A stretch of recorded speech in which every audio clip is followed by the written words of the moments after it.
Egypta TV, shout out sa'yo. Kaya mo yan, Egypta. Huwag kang mahiya. Kunti lang po, pwede na pong ibigay sa ibang beneficiaries natin, like Dara, o yung sila Terzo, no? Sobrang kawawa yun, kahit magkano, 50K, 20K, yan, laking tulong niya sa kanila.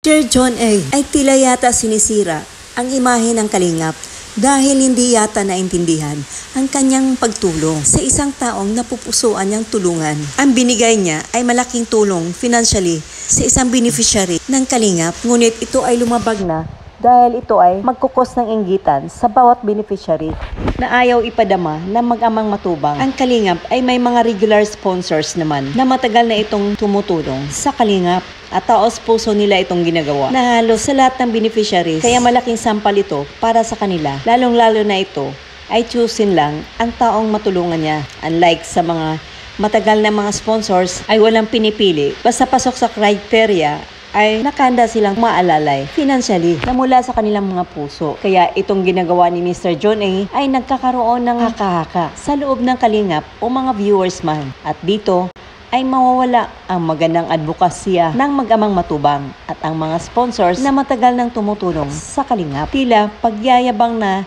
ang kanyang pakay dahil kamakailan lang ay binawi na niya ang kalahating milyon na para sa isang tao lamang na gusto niyang tulungan. Kaya nabuking na ito sa kanyang pagtulong dahil hindi mula sa puso ang kanyang pagtulong. Hanggang sa muli, huwag niyong kalimutang tuloy-tuloy ang pagsuporta sa Mag-amang Matubang at syempre ang aking munting channel, Egypta TV. Maraming salamat po sa aking mga subscribers at sa aking mga followers. God bless you all!